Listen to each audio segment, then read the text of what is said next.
Should we start with the new sugya? Yes. Hanarabanan. So we're at the top of Lamed Gimel and Aleph. 3 lines from the top, at the very end of that line, Tanu Rabbanan. Okay. Yes. Tanu Rabbanan. The Rebbe taught Ein Muschin Samchin. in Samchin Itar Kedera Bakiras. Bik'as. Which we just had that same line in the Mishnah. Now we have it in the Beitsa. Don't put this pot on wood. Likewise. Rashi said because the wood has only one usage for burning. Anything else is considered muksa according to this Tana.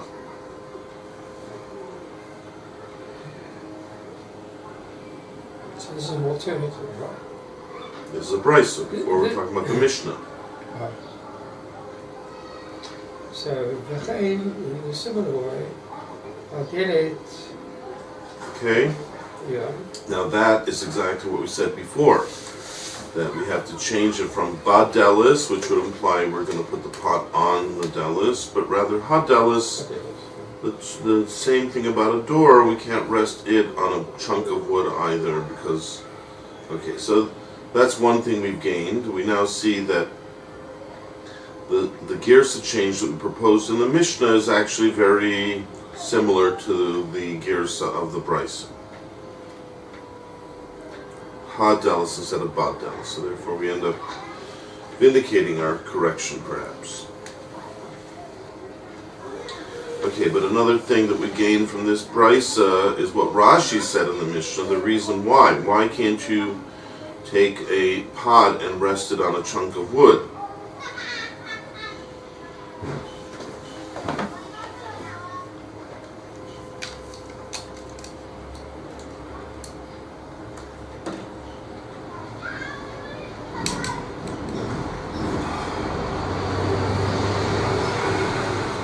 Beitsa goes on to explain itself in a way that shows where Rashi got this whole concept from. The way he explained it in the Mishnah is very similar to the way the Beitsa explains itself.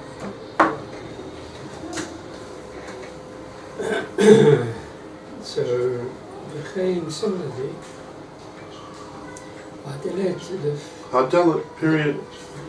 So to a door, you can't rest it on a chunk of wood.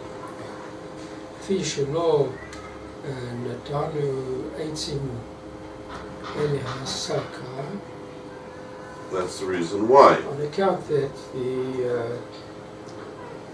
the wood is only there for burning. It's only there for burning.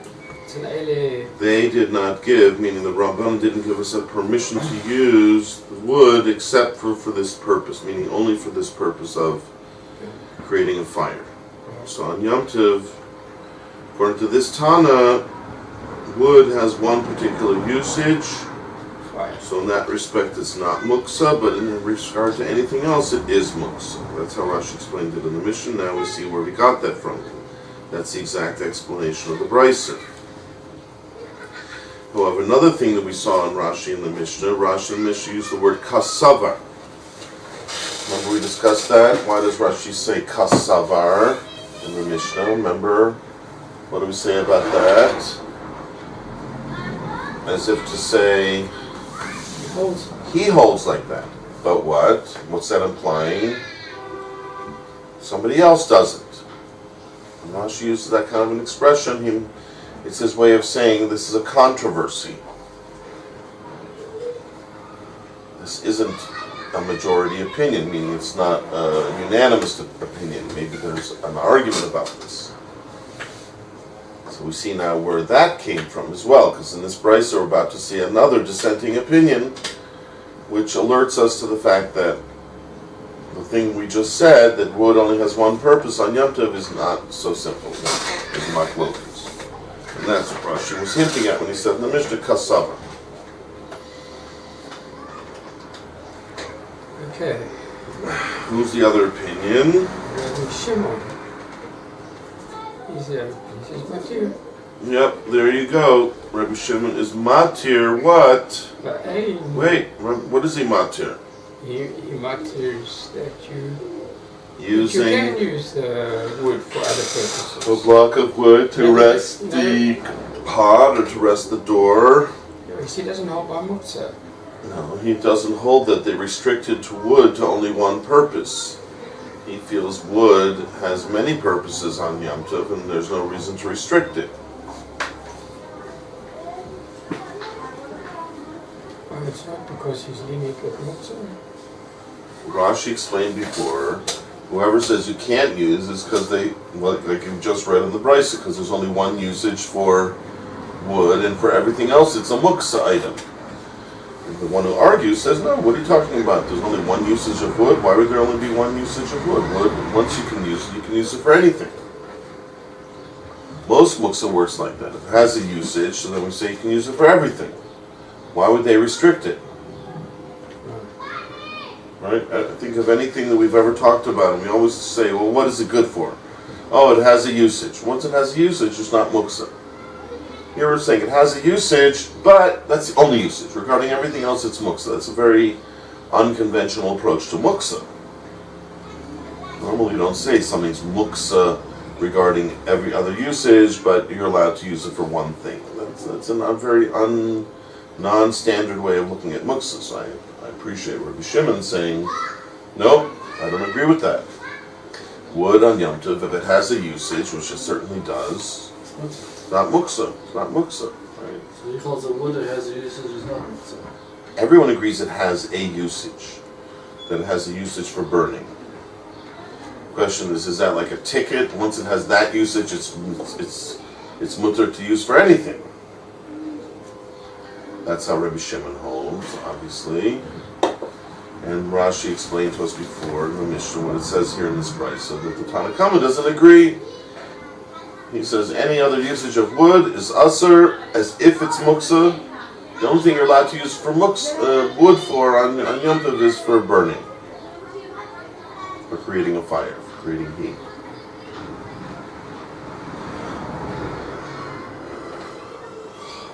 So that's exactly what Rashi said in the Mishnah.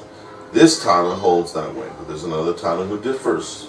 Now we know who that is. That's Rabbi Shimon.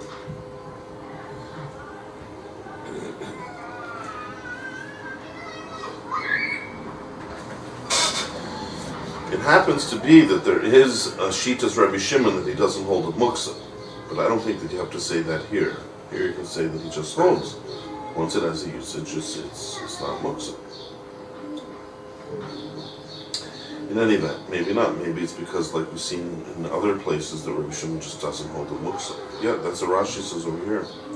So you don't have to come on to my explanation. Very good. I think that's what Shabbatai was trying to say. Rabbi Shimon Matir, Rashi says, Rabbi Shimon Matir, the lace la muktzah, because it doesn't hold a muktzah. doesn't hold the muktzah. Therefore, you can use wood for whatever. You have a usage, go ahead and use it. It's a piece of wood, it should be muktzah. No, he doesn't hold it that. He holds it. If there's a usage, go ahead, use it. That's generally the sheet of Rabbi Shimon. When he says there's no muktzah, it means that you have a usage. Go ahead and use it. Okay, very good. Shabbatai was right. It's really more general the reason, Rabbi Shimon's general reason.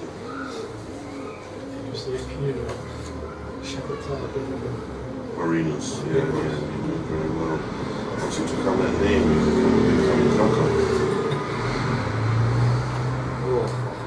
It's good. It's good. I'll have to give you more names soon. What's a chocho? Chocho is a black. South African name. Chocho is a black. Creepy crawly. We call it Chatas in Afrikaans. All right, gentlemen, can I switch the conversation for one moment, please? Okay, weiter. Ve'ein manhigin. Ein haben jetzt aber einmal Makal on the Yom Tov, so we don't drive a home. I think we sit through a door on Yom Tov. Hmm? Mishnah sit through a door. Said what? Through a door. No. No, just if you don't know. No, they're thinking about the door was connected to the previous part of the Mishnah. We're talking about resting something on a block of wood. So v'chein medelos. Now we're into the last section of the Mishnah. Right, so here we have the last section of the Mishnah. Right. Ein manhigin esapehim, you're not allowed to guide the animal b'makel with a stick. Rabbi Eliezer bar Shimon, that's his son, Yeah. materializes. Yeah. Okay. So that's maybe just a quote from the Mishnah, but maybe it's a part of the Beitsa. I don't know. It looks like it very well might be part of the Beitsa that we have, or it may just be like we had before.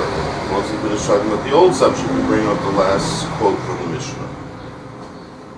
It's exactly word for word from the Mishnah, so maybe it's just a quote from the Mishnah. In any event, okay, so now what do we have to say about that? So, Limay Rabbi Eliezer bar Shimon, or Sabira. So, I might say, or let us say, that Rabbi Shimon holds like his father, Ke'abatbo. He holds like his father. And they delete muktzah. He doesn't hold by muktzah.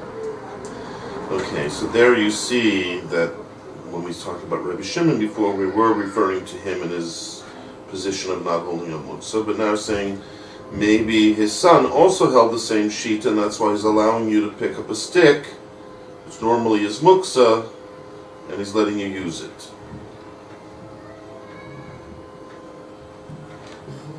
What is that piece of picker again? He's on top of a Chunk, like a.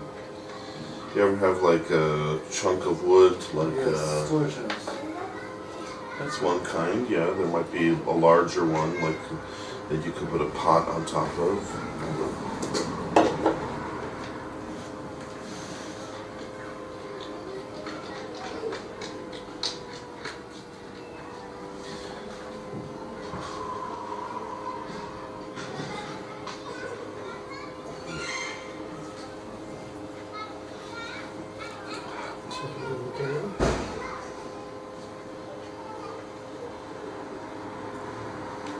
Okay, so lo bahar afilu Rav Shimon modeh.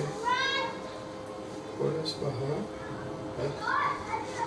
I guess it's saying low, like the tennis, right? Low. No, I don't agree with you that Rabbi Elazar bar Rabbi Shimon holds like his father in this respect to say that he doesn't hold a muktzah. In other words, you don't have a proof of that, and anyways. Maybe Baha Bahar is bahar. in this, Baha can mean this as well as behold. Afilu Rav Shimon modeh. Even Rabbi Shimon agrees. Mishum de machzeh. That on account that it's suitable, or that he sees. Kama and azeh ha-mika Lechinga. mekinga, that it sees the person, the suitable person. Sees where it sees. Mercy. What? The mercy. Mercy. Mechzi? The mercy. Mechzi means it's fitting. Oh, it's fitting. It's fitting for a man, for a person to go to the market with these cows, with these animals. What's it saying? It says Even Rabbi Shimon would be moda. What do you mean he would be moda? he Moda agrees. what? He agrees. Agrees to what? He agrees that We're trying to say maybe the son let you use the stick because he doesn't hold a muktzah. Saying no, even Rabbi Shimon would agree. What? you can use a stick. No, we're saying that it is muktzah. You're saying it is muktzah. This stick would be muktzah. Even according to Rabbi Shimon, it should be muktzah. He doesn't hold a muktzah. Doesn't hold a muktzah. So what does it mean he agrees? Agrees to what? And because it looks like he's going to the marketplace, what would that make it? If I see someone, it looks like he's going to market, what would that make it? A weekday activity. So that would make it, Water, that would make it a weekday activity. it should make it, Muktzah. Asr. Asr. not necessarily because of muktzah. We've had plenty of cases before we said, no, it looks like you're doing a whole thing. Didn't make a muksa, just made the activity usher. So, Rabbanan don't want it to look like a weekday, they want it to look like a Yom Tov. So they went about forbidding activities that make it look like a weekday. So it means even Rabbi Shimon would say that this stick should be forbidden. Why? Not because it's muksa. He doesn't hold a muksa. But if you let him use it to guide the animal, right? You see a guy who's like nudging the animal with a stick and the animal's going down the road because you're hitting it with a stick. What does it look like? no. What does it say in the Gemora? Read the Gemora. Mekse kaman, it looks like a man. Going to the market. You have to convince Sruli. Sruli's not convinced yet. Yeah. Going to the market. Shabbat obviously did his homework. So Rabbi Eliezer, Shimon, he allowed it. What are you saying, Sruli? So is that a good thing or a bad thing? Very bad, right? We don't like people to look like that. So what should happen if we really don't like it? It should be us to use. It should be usher to do that thing. It should be usher to take a stick and move an animal with it on Yom Tov, if it makes it look like you're going to the market. So the Gemora says even Rabbi Shimon would say it's usher, not because of muksa, but because you don't like the way it looks. It looks like you're going to the marketplace with your cow. What? Maris Ayin. It's like a Marasayan, so therefore the Rabbanan should make it forbidden because of that. So that's why when you say that Rabbi Elazar bar Rabbi Shimon's son says it's mutter, is it because he doesn't hold a muksa? No. Why is it? He agrees with his father. Because even if you don't hold a muksa, you could still say it's asur. If he's saying it's mutter, there's nothing to do with muksa. Because we saw even Rabbi Shimon, who says it's muksa, doesn't hold a muksa, would say this activity is asur. So if his son is saying it's mutter, is that because of muksa? No. It has nothing to do with muksa. It must be because what? Maris Ayin. He said it's mutter. Rabbi Elazar Rabbi Shimon is matir. Look at your Mishnah. Previous page, last line of the Mishnah. What does it say?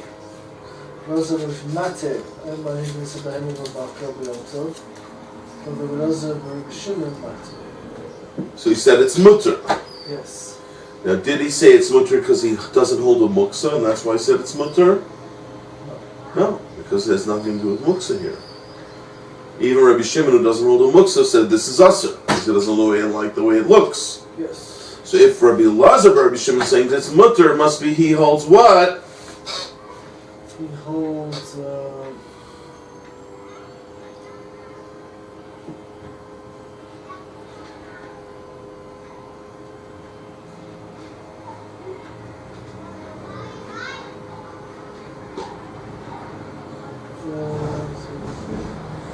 He's for Yom Tov, he's for What? He's into God the animal. Okay, but we just had a sfora that it looks like, and that is good or bad? Bad. So for Rabbi Elazar, Rabbi Shimon is matir. What do you think how do you think he looks at this? He's not I don't know. Do you think he agrees that it looks like you're going to the marketplace? Yes. Then why does he say it's mutter? He doesn't mind if things look bad on Yom Tov. He's one of those rabbis who very makel. Doesn't care how things look. No. He's holding nothing. What?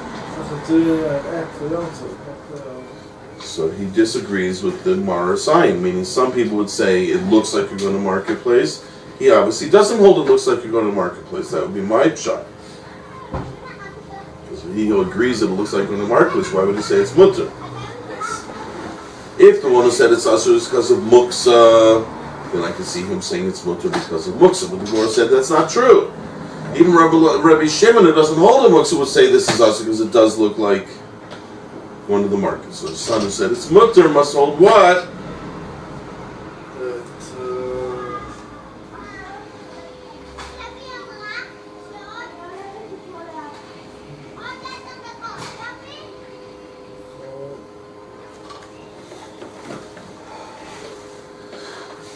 a bit confusing. What's confusing? Can we start at the beginning? Please. So, what are we saying here? Rabbi Shimon? What was the Rabbi Shimon? Rabbi Shimon. Which do you want to talk about? Let's start at the beginning. Well, it's a very vague term, the beginning. I just lost. Go all the way back to Daf Beis. Beitsa Rabbi Shalom Shimon. B'Yom is the beginning. You want to go all the way back there? Okay. What do you mean the beginning? Beginning of what? Beginning of the Beitsa? What do you want to No, do? the aim Nahagim. Manhigin. Ita Bahima. Okay, Yom Tov. Now, who said that? So, what did the Mishnah say? Rabbi Shimon? No. There's no name attached to it. Okay. So it's just the Rabban. Right. Okay. And we're confused. We're thinking maybe that's because Okay. of the Shita of... Rabbi Shimon? No. Or Elazar Shimon? No. That's the next opinion. Okay.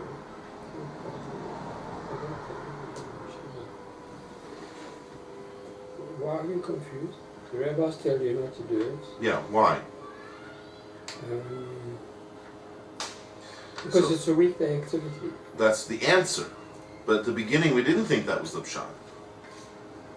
If we started saying that Rabbi Elazar Rabbi Shimon is saying it's mutter because he doesn't hold a muksa, we're thinking the stick is usher to the person who said it's usher. It's because he thinks it's muksa. That must have been the first havamin of the Gemora. Like, what was Rabbi Shimon to do with that? That's why we thought maybe Rabbi Elazar Rabbi Shimon, who argues, is because he holds like his father that there's no muksa. Like we just said with the bikas. Bikas is mutter according to him because he's no muksa. Right? That was our knee-jerk reaction. We saw in the Mishnah another case where wood is usher to use. Must be because, like the first case of bikas. Why is bikas usher to use? Gemora said, the first opinion in the Gemora that said bikas is usher to use. To put the kedera, to put the delis. Why was it usher? You can only put, it's only wood available to be burnt, Anyhow. And otherwise it's what? not allowed. What is it called? Rashi in the Mishnah? Muktzah. Don't beat around the bush. Okay? It's muktzah. So the thing about bikas, you're not allowed to use it because it's So, muktzah. You could ask, it's why should it be muktzah? You can use it for burning. Rashi already answered that this Tana holds that still makes it muktzah for everything else. And the Beitsa already said what he said. Okay, so step one, bikas is what? Usher to use with normal usage. For example, resting pot, resting the door, right? yes. Because of muktzah. The very next halacha says, and you can't take a stick and guide the animal with it. What's the havamin of the Gemora? Because it's like Marasaya. No, that's the answer of the Gemora. But what was the havamin of the Gemora? The same exact thing. If you look in the Mishnah, it's the next halacha, it's probably the same thing. Because of muktzah.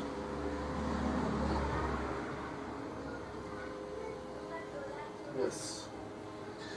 And then we said, so then Rabbi Elazar, Rabbi Shimon, who at the end of the Mishnah said it's mutter, just like his father said bikas is mutter. Remember in the Mishnah, in the Beitsa we saw Rabbi Shimon was mutter with bikas. Yep. Remember? Correct. And the Gemara said because he doesn't hold a muksa, or Rashi said that at least.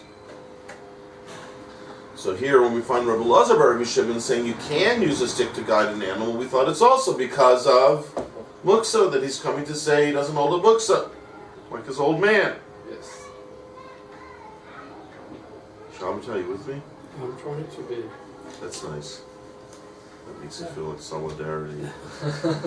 Yeah, I'm having. Come on, rise to the occasion, Marinos. I'm having a senior. You're having moment.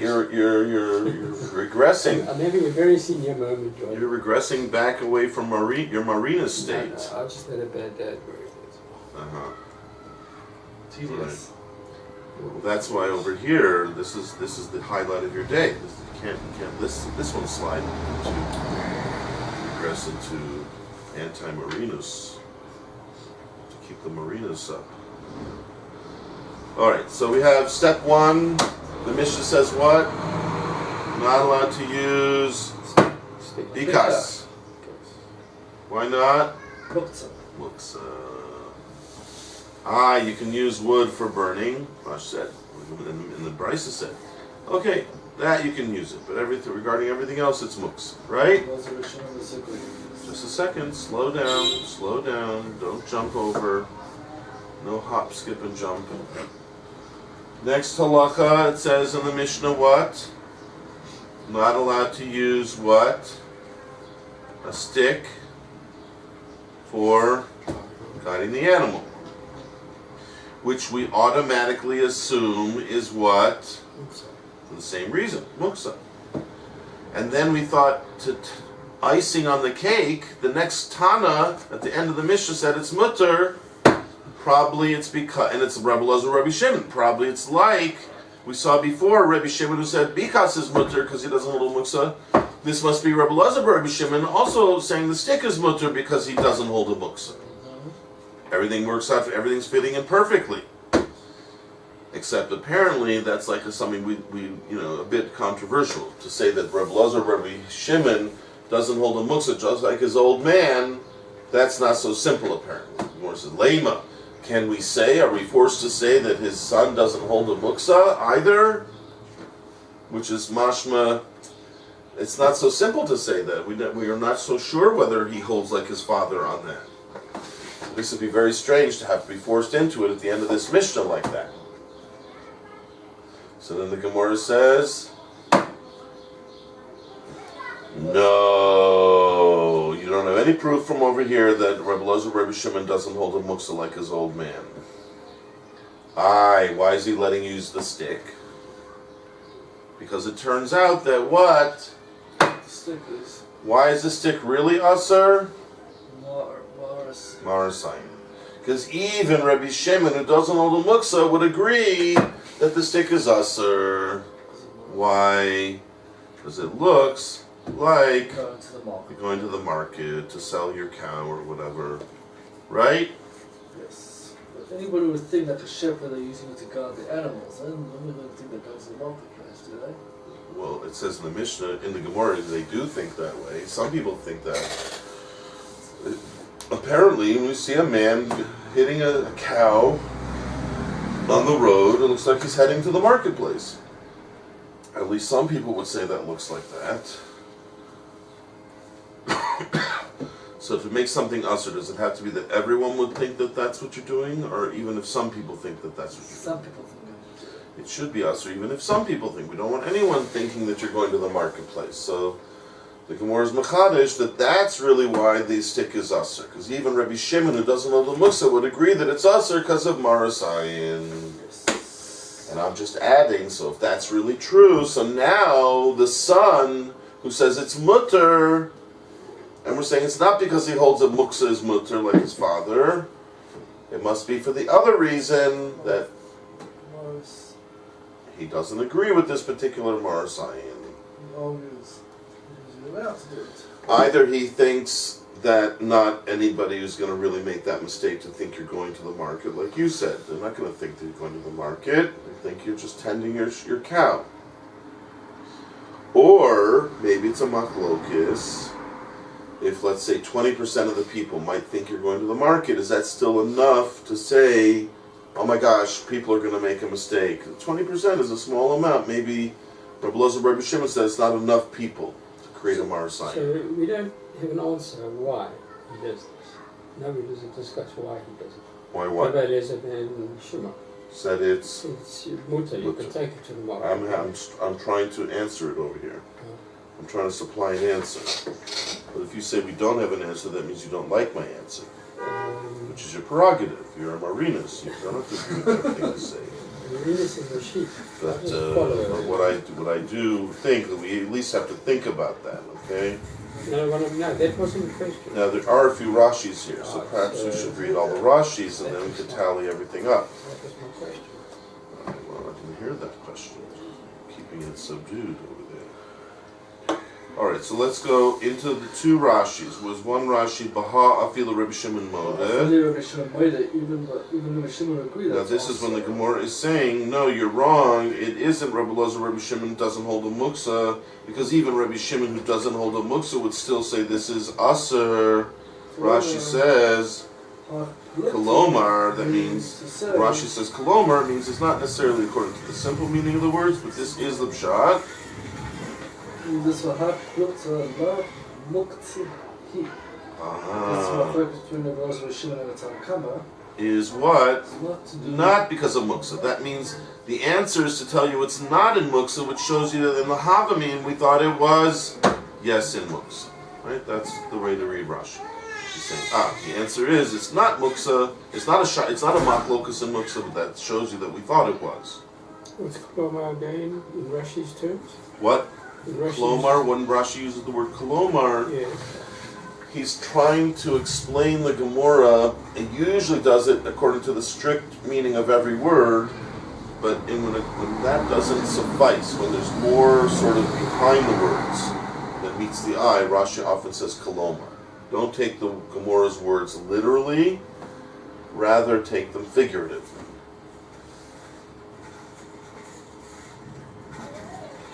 It's like if I call you a swell guy. Could mean that you're all puffed up, you're swelled up, right? But that's not what I mean, right? Kolomar, you're a nice guy, right? So usually when Rashi does that, it's like admitting that Rashi, who normally likes to interpret everything according to the literal meaning, has to throw in the towel here and admit that if you go with the literal meaning here, you'll miss the pshat in the Gemora, so you have to go with a figurative meaning. But one way or the other, Rashi's alerting you, okay, that we thought the machlokus was in muksa, but that's what the Gemara is coming to say now. No, the machlokus between Tanakam and Rebbe Elazar and Rabbi Shimon has nothing to do with muksa. And the proof is that afilu Rabbi Shimon Moedek and Tanakama, even Rabbi Shimon agrees with that holds up the Tanakama. that The Asa. Even Rabbi Shimon could agree. Maybe that's why it's Kolomar. It's not that he for sure disagrees. We don't know. But he could disagree because it had nothing to do with muksa. It has to do with the marasayin shine. Then he repeats himself. V'lo mishum muksa has nothing to do with muksa. He's saying it a second time. I don't know why. Yeah. This is like the case we had earlier about the wine. Remember we said you have to be careful not to take too many boxes of wine and this and that and the other. It'll look like you're carrying it. I mean, makam lamakam. Remember that expression? We used that expression way back at the beginning of the parak. Maybe kada yain, mi makam lamakam. I think that was actually the wording, isn't it? Mi makam lamakam. Kidding. Yeah, mamish. Maybe kada yain, mi makam lamakam. That Rashi's. See the beauty of Rashi? Rashi remembered the wording at the beginning of the parak, and he introduces that into his pshat to remind us that this is actually comes full circle all the way back to the first Mishnah, which was having to do with looking like you're taking things to the marketplace. Unbelievable. Okay, and that would mean shehu tzarich Anhiga, a lot of guidance, right? If you want to get a cow like 5 miles down the road, you're going to have to do a lot of guiding, because even if it follows you for a little while, it's like a child. Maybe it'll follow you for a little while, but to get it to go for 5 miles straight, you're going to have to do a lot of guiding with a stick. So if you see someone using a stick, you think, why is he using a stick? Is he just a cruel man? He likes to beat his cow? No, he's probably taking it on a long journey, and that's why you need a stick, because you can't go on a long journey without hitting it a lot, Rashi says. Lanhiga harbe is another way of saying hitting it a lot. Going to the market shop, you're going to sell them in the marketplace. Right, that would probably explain why he's going.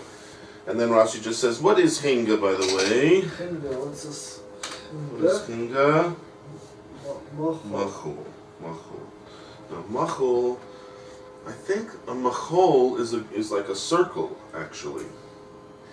The macholos. Remember, there's a place where it talks about women were b'macholos, were like dancing in a circle. Where was that? That's what it means also, Chalila. Chalila means things are going around and around in a circle, like almost endlessly, Chalila. So Machol, I think, is a circle where often it connotates a circular dance, but it can also be, I guess, other things that are done in a circle. In any event, so Rashi said that's where the word Chinga comes. So it means really Machol. So why use it in terms of shuk? Why does it connotate the shuk?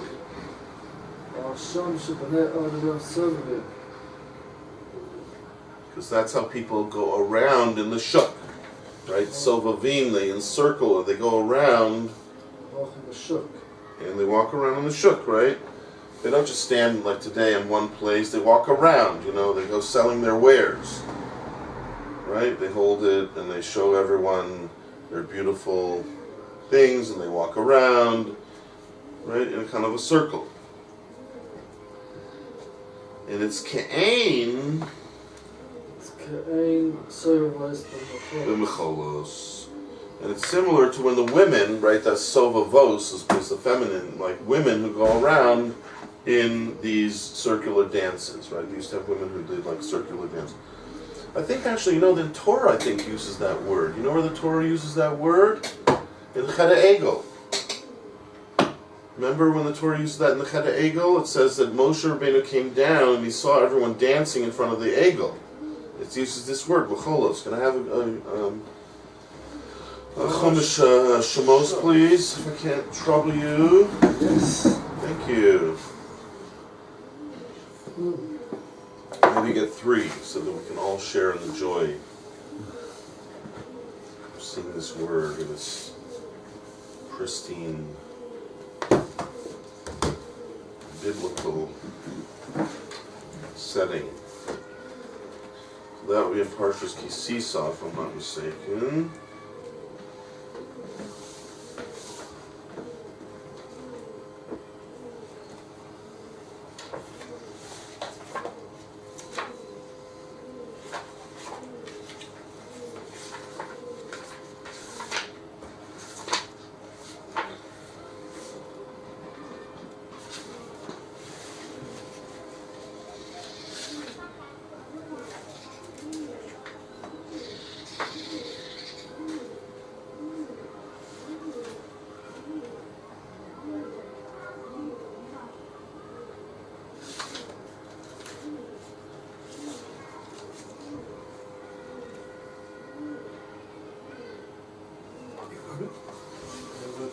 Here it is. Perek Lamed Beis, which is interesting because we were just on Daf Lamed Beis. Pasuk Yud Tes, which stands for Yom Tov, so it's easy to remember. Leiv Yom Tov. Vayhi Kasher Karav El HaMachaneh. You see it on page Kuf Ayin Beis. Page number Kuf Ayin Beis. You want to just use the page numbers. On the upper right-hand corner is Kuf Ayin Beis, showing the page number. And if you want to use the Perek number, it says on the top of the page, Shmos Lamed Beis Kisisa.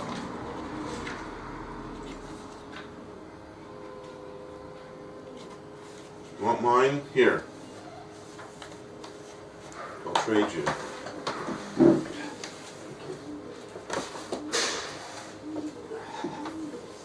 See it on the right-hand side there, Pasuk Lam Yud Tes, about 2/3 down the page.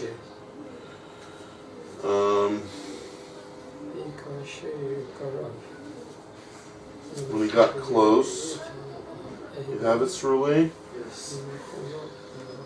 Elo Machaneh Vayar. This Egel, what he saw? He saw the Egel and what did he see? Machalos. Mecholos. There it is. What does it mean? In circles. They were dancing in circles, right? Around the Egel. Some say that was the worst part. It's one thing to do Avodah Zarah, it's another thing to make a whole Yom Tov out of it. Right? If you're really afraid and you need help, you do something because you were afraid, that's one thing. But to celebrate, to make a Yom Tov out of it, to start dancing, that was really got upset. Hashem upset. What's Rashi say about here? Mecholos, I don't think he has to say anything. But let's see if there's any unkelos maybe.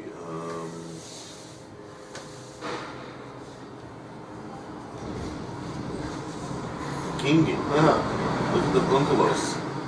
Bahava kad kariv l'mashrisa, when he got close to the camp. The chaza, and he saw Yas Egla. He saw the Egel, and what else did he see? Kinging. There it is. So that's why Rashi was bothered. Why are we using this word that means circular dancing to denote the marketplace? What a strange nickname for the marketplace. Let's go to the dance circle. Let's go to the marketplace. Call it a marketplace. Don't call it a dance circle. A circle. Let's go to the circle. Right? Rashi says no, because that is the way that people, generally speaking, sold things in the marketplace. They walked around almost in a circle. So people call it a nickname, chinga. That became a nickname for the market. Interesting. All right, that's an interesting tidbit. But otherwise, do we finish that Rashi then? Yes. Yeah. All right, fine. So that's what's happening, and I think it's pretty similar to the way we explained it then. Why is it about then? Rashi just explained. You want to read the Rashi again? Why do you use that word for the market? These people walked around as if they were dancing. So In a circle, where it's circular. You ever feel like you're walking around in circles? all the time. Well, sometimes it's a good thing, right? When you go to one of these smorgasbords or kiddush, and everyone just sitting around and talking. What do? You just stand in one spot. You make the rounds. You can call it in English. You make the rounds. That's right. Doctors are always making on their rounds, right? He's on the rounds. That's right. Always going in circles. It's no smorgasbord. Have you ever made like Nafshi? I'm going to talk about it. Alright, so let's just review the Gemora one more time then, according to this new approach which you've adopted, I hope. The Mishnah says 2 halachas in a row, which sound very similar. Don't use a bikas to rest the pot, nor, according to the second shot of the Gemora, to rest the door. Okay. And why is that? The Beitsa says, and Rashi already said in the Mishnah, because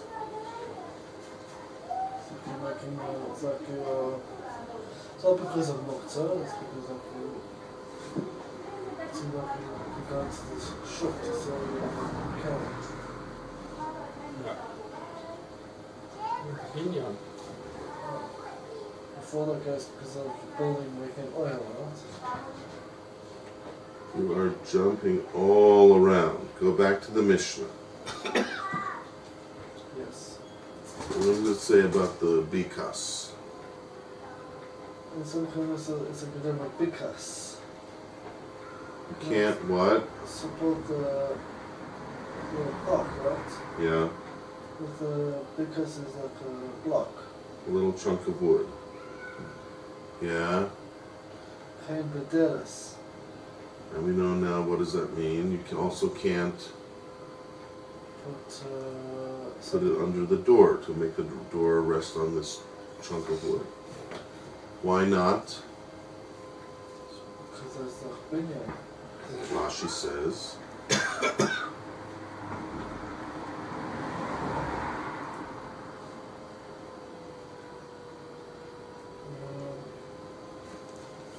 So where is that? Which Rashi? In the Mishnah. Tsama la Tsama etzem ela nasak l'chicha. Because Rashi is saying over there, it's Can't hear you. Mokta. Okay. Now, do you remember that we had a whole discussion about this? Yes. Good. And if I ask you tomorrow, you're going to say what? Mokta. Good.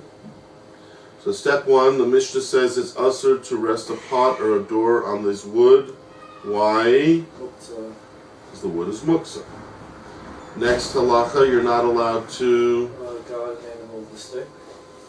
And the Havamin in the Gemora is what? Muktzah. Because of Muktzah as well. So then the last halacha in the Mishnah that says what? It's not because of Muktzah, because The last halacha in the Mishnah says what? Filu Rabbi Shimon made it, The last halacha in the Mishnah. Rabbi Eliezer bar Shimon mitzvah, mutter, matir. If you hold it, you are allowed to. You are allowed. There's a reason why you answer something else first. No. You don't know. Who's going to know if you don't know?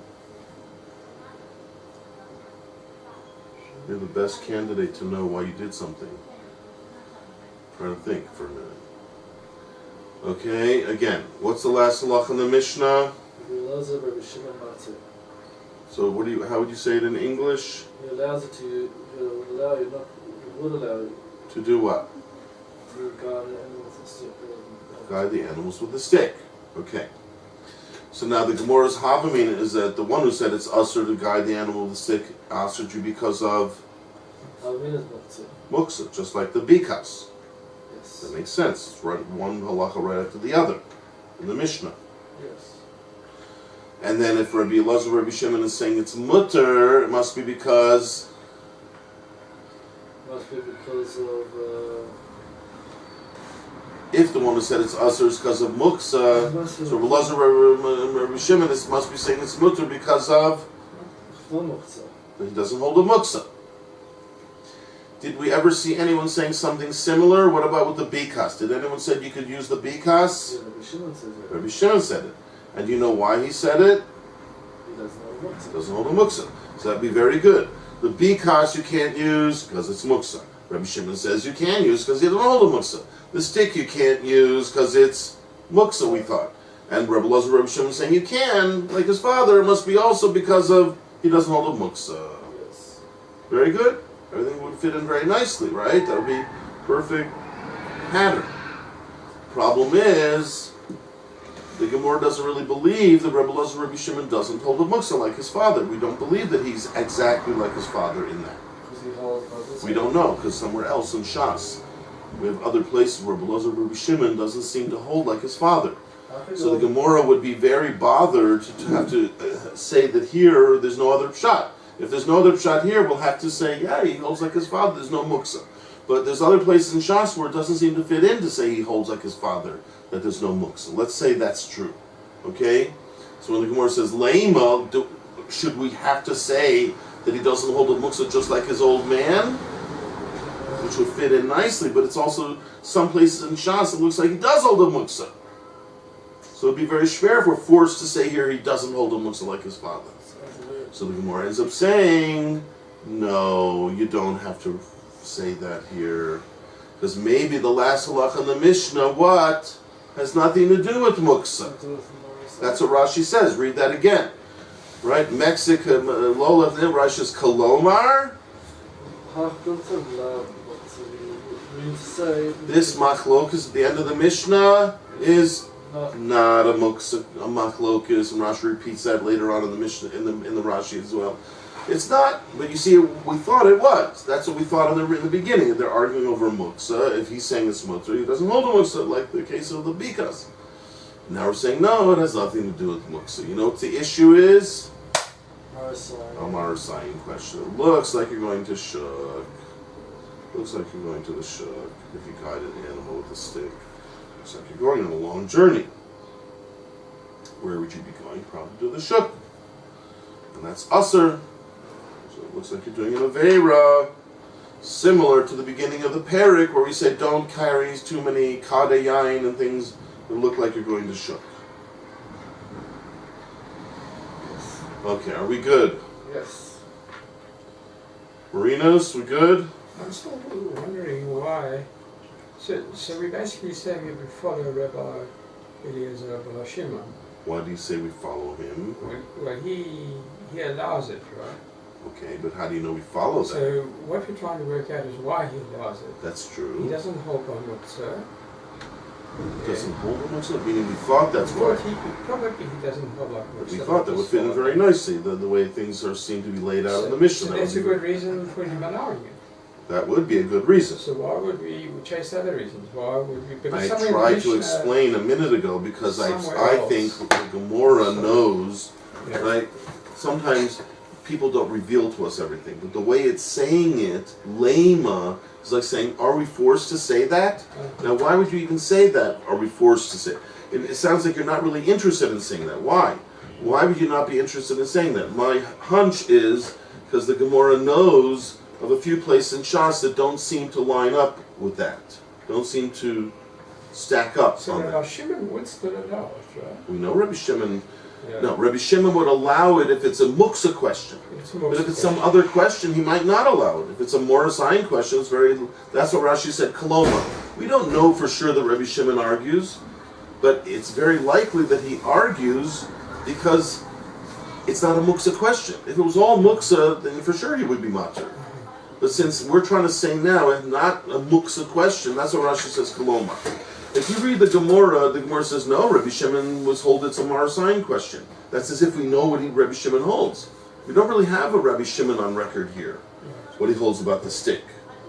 So it's conjecture, but it's a good conjecture because it's like saying, you thought it was a muksa question. No, it's likely to be a Marasayin question because it has nothing to do with muksa. If it has nothing to do with muksa, Rabbi Shimon could very well argue with his son over here and hold like the Tanakama that it's a Marasayin question. But I would say personally, the reason why we didn't want to say it is because there are indications elsewhere that he doesn't hold like his father, that he holds a muksa. So plus, maybe there's an even better answer. Maybe even if we don't have concrete proof elsewhere, we don't have concrete proof that he holds like his father either. So, if this is a place where he's not holding a muksa, if that's the whole pshat in this Mishnah, that he doesn't hold a muksa, that's why it's mutter, then we would have a proof. And that we didn't know we had a proof that he holds like his father. We may not have proof elsewhere that he holds against his father. Right? But we also know that we don't have any proof that he holds like his father. But if this turns out to be the whole maklokus, the Rabbi Shimon and the Tanakama is a muksa maklokus, like we thought, then we would have proof that he holds like his father. And that bothers the Gemora, because we didn't think we had any proof to that. Knowing all Shas and knowing all these other places, that would be difficult to say, because we thought we didn't have any pure proof to that. And if this turns out to be a maklokus and muksa, we would have had a proof. And are we forced to say that we have a proof from here or not? Well, why does it bother the Gemara? If let's say you're familiar with a subject, and like no one's ever come up with let's say no one's ever come up with a proof of something medical that some people, there were different theories, but no one ever came up with a proof. And all of a sudden, it looks like something, just a simple little thing, a clerk came across is going to be a proof. You would be very skeptical, right? You wouldn't want to just accept it. In fact, you would probably tend to reject it. Now, none of the big scientists have ever come up with a proof till now. This guy over here came up with a proof. Nah, I'm going to resist that. I'm going to assume it's not that way. Because if there's such a proof, such a simple proof, then why didn't anyone come up with it before? Was he a Tsama? Who? Eliezer Bar. He's in the Mishnah. Is Is anybody in the Mishnah who's not a Tana? Even people who aren't in the Mishnah, like sometimes Rav is considered a Tana. He's not in a Mishnah, but he's on the borderline. But you don't have anyone who is in the Mishnah who's not a Tana. How could he open his father though? Well, did you ever see Tosfos arguing on Rashi? Yes. You know that Rashi was the grandfather? Was that nice to argue with their grandfather? Horrible. That's what Torah is. You don't have to just accept what your father said. Of course, minhagim, you're supposed to do with your father. That you could ask. Rabbeinu Tam was a grandson of Rashi, and he put on different tefillin than his grandfather. But it was a chumrah. Like you have people today who are machmir to meiser their food. Rav Orlowick once told me, he says, my son comes to my house, he meisers my food. I'm not good enough for him. You have people who are machmir to do beyond what their parents do. I'm sure you know a lot of people who are more machmir than their parents. So that happens. Sometimes a person says, I learned the sugya. I think it's proper to be machmir, and my father's makel. It bothers me, but I'm not going to, argue with my father. But I'm not going to hold like my father. Why? What is the reason that the Mishnah brings this story about the animals right here? Story? It's an explanation of the Mishnah. Okay, but why here in this position? Well, first of all, it's talking about usages of wood, so it follows very nicely thematically. Yeah. And originally we thought it was even more thematic because we thought it was a question of muksa. Correct. But even now that it's not, but it's still a question of you're going to take wood, you're going to do something with it, and we're telling you already don't do this with wood, and now we're saying don't do that with wood, and it's coming out that if you hold of the first problem with bikas, right? The Tana who said it's usher because it's like a muksa, right? The original Tana who said, so he would certainly say it's usher with the stick. But according to the Gemora is like saying, maybe that's the pshat also in the Gemora, why the Gemora says it, because if the bikas is usher because of muksa, then why would you even add the case of the stick? I already know the principle. Don't use wood for anything other than burning. If bikas is because you can't use wood for anything other than burning, right? Like Rashi said in the Mishnah, like the Beitsa said itself, right? Then I don't need to be taught the last halacha of the Mishnah. Don't use a stick to guide it. I already know the principle. Can't use any wood for anything other than burning. So why add the last case in the Mishnah? This is my question. But I think that's why the Gemora ended up saying, even though we don't know for sure that Rabbi Shimon would hold like that, but it must be coming to tell you something like that, that even if you don't hold of muksa, but you would agree with this halach of the stick. It's actually very nice. Now that we know the pshat in the Mishnah, it's actually coming to tell you can't use the bikas if you hold like this Tana, that you can't use wood for anything other than burning.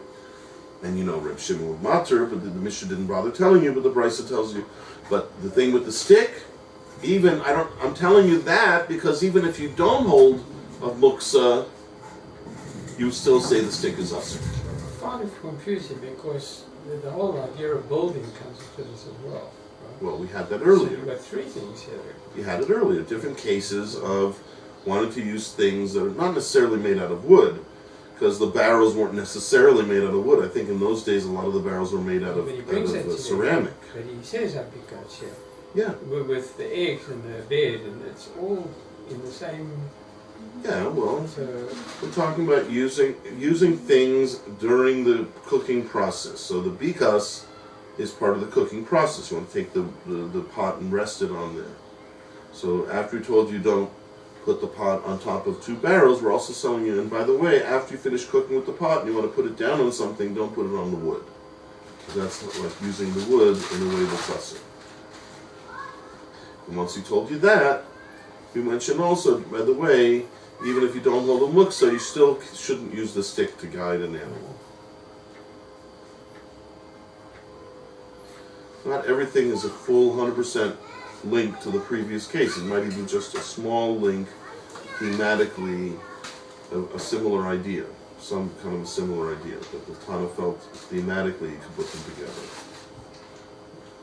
The truth is, I know there's a Rishon who does that a lot. The Meiri very often connects Mishnayos. It explains why Mishnayos follow one after the other. That somehow thematically they're put in a certain order, which most people don't talk about that. But the Meiri does talk about that. So he might even talk about why the subjects within the Mishnah were placed together. If you want to look that up. But it seems to me if there's enough of a similarity, a small link to each case to make them somewhat related. In any event, okay. so I would never have picked that up from here. If I were to read this, even in English, I don't think I would have picked this up. Well, if you go over it a few times, now you can see the flow. It's good to see the flow of the Gemora, especially with the Rashi. Rashi with the Kolomar is a beautiful, revelation. He's telling you that this is what the Gemora is saying at this point, that don't think it's in Maklokas and Muksa, it's in some other thing. That means we originally thought it was in Muksa, and therefore that created a whole series of thoughts at the beginning of the Gemora, which doesn't seem to say it in the Gemora, but when you start to think about step by step what's going on in the Gemora, you realize that's the So same. his statement, Rashi's statement, just appears like you take me to the shuk. He doesn't actually say Morisai. He doesn't actually use the word Avoda Chol. Mechze, Yeah, you know, can mean fitting for, as we know, but also can mean appears as. yeah. That is Maris. Maris in Hebrew is Mechze. That is the same word as the Aramaic and the Hebrew. And that is what Maris means in appearance.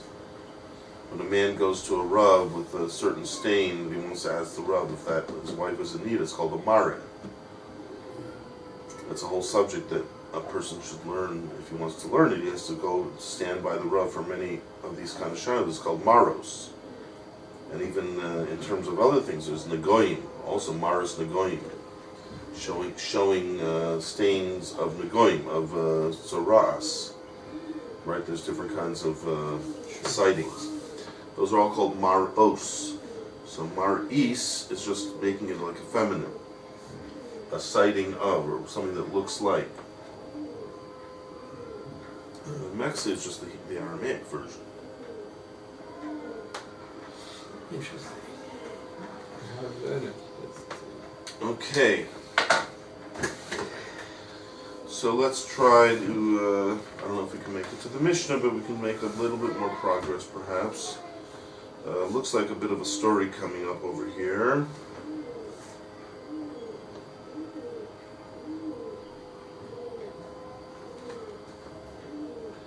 More to do with sticks or something like that. This looks like for Rashi. Okay, so the first word in the next part of the Gemora I thought was the word Chazra. I thought it was a story about Rav Nachman. Rav Nachman came back to something. But you see that's not true, because it says Chazra Rav Nachman Asar Rav Sheshes Shari. So I see my original way of thinking that Chazra went with Rav Nachman is not correct. The real way the structure of the sentence goes is whatever the Chazra is, Rav Nachman forbids it, and Rav Sheshes permits it. So even though originally I read it one way, but as soon as I got to the second part of the sentence, it didn't make sense. I had to rearrange the words in my mind. Then I realized I don't know what Chazra means. And I think it's actually pronounced Chizra. Let's see Rashi, Chizra or Chazra. It's not a verb of going back, it's an object. And that's the question between Rav Nachman and Rav Sheshes. Is this object mutter or asur? What is this object? You see the Rashi? Yes. He calls it a what? Anaf eitz. Anaf eitz. What is an anaf eitz? It's a branch. Branch of wood, a wooden branch. So this actually makes a lot of sense, because we just were talking about using a stick to guide an animal, and now we're talking about this other kind of stick. I don't know if we're trying to talk about using it with an animal or something in conjunction with something else, but that's the question. Can you use this stick? What's so special about this stick? Okay.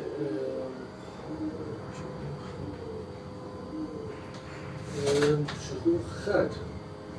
It is what? It's sharp, huh? Sharp. Ke. Coats, like a stem, right? No, coats is a thorn. Thorn. Right, very sharp. Has a sharp end, I guess, or whatever.